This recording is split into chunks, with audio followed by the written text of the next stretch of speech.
आशुतोष शुक्ला जी के द्वारा कराए गए हर आयोजन के स्थायी श्रोता बनने का जरूरी रहा है। आपका होना ही हम सबके लिए इस बात का संबल है, रतनलाल का होना इस बात का संबल है कि वो सबके लिए अकेले सुन सकते, उनको सुना दिया तो सबको सुना दिया। अभी लेकिन जिस ढंग से उन्होंने कविताएं पढ़ी, मैं आपको बता दूं कहां चले गए। योगेश शर्मा जी इस जनपद ने पिछले 5 वर्षों में 11 शहादतें दी। इस जनपद के 11 नौजवान पिछले 5 वर्षों में सीमा पर जाकर के शहीद हुए।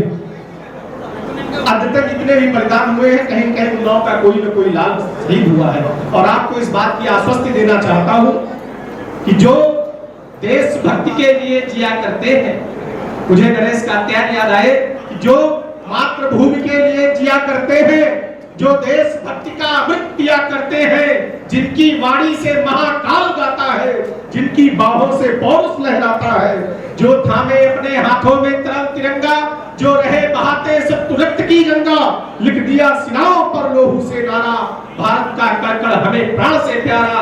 जब तक सीमा पर भारत का एक जवान रहेगा, तब तक दुनिया में हिंदुस्तान रहेगा, तब तक दुनिया में हिंदुस्तान रहेगा। आइए इस कवि सम्मेलन को ये भी सही चाय वाले को भगा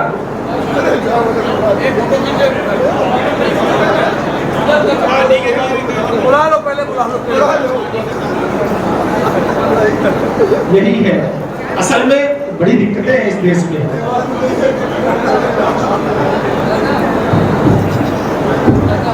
आप सभी लोगों से निवेदन है, महाप्राण पंडित सूर्यकांत त्रिपाठी निराला जी की धरती है। जितने श्रोता बचे हैं, जिनको जाना है,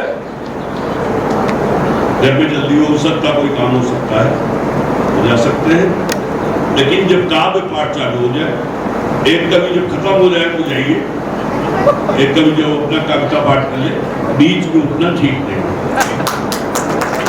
सब लोग पर लगा बाहर को जितने लोग घर में बैठे उससे बाहर अगर आवाज मेरी जा रही हो, बाहर केवल तमाशा नहीं देखते हैं, कोई सम्मेलन है, कोई सम्मेलन कोई तमाशा नहीं है। गंभीरता से बैठ के सुनिए। जब एक कवि पढ़ ले, काव्य पाठ कर ले, तब जिसको जाना हो उनसे मिलकर चला जाए।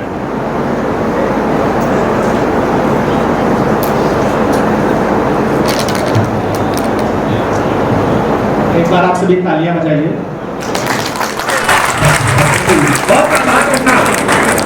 सब बात है, बहुत सही बात कही है। अच्छा एक बार बताओ, कोई अचानक से आपके बीच में उठ जाए तो अच्छा लगता है? किसी का बीच से उठ के जाना अच्छा लगता है? तो कोई बीच में न उठो, जिसका समय है तभी।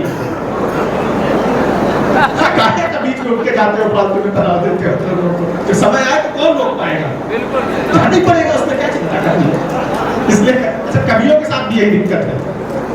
तो जब अपना पढ़ रहे होते तो चाय वाले को रोक दो, जब दूसरे के नंबर आ जाए तो गैलरी में खड़े होकर फोटो खिंचाओ। समस्या यही बड़ी है। अब किसको कहें?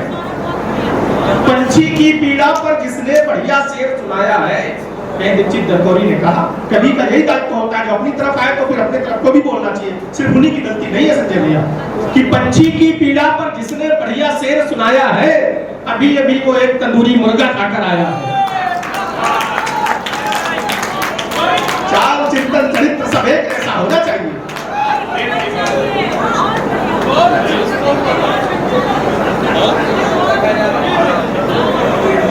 ऐसी स्थितियां हैं।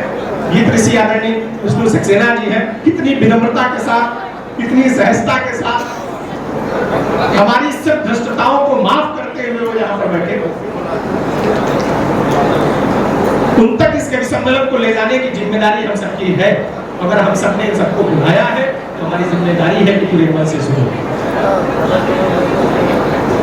मेरा मन है कि अब समय है मैं मोहिनी जी को बुलाऊं, फिर मन कहता नहीं श्रीवास्तव को बुला लूं, फिर मन कहता विकास भौकल को बुला लूं।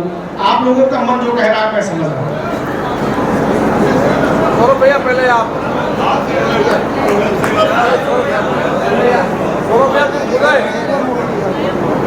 अभी एक कोई विधानसभा तो है नहीं कि वोटिंग करा ले।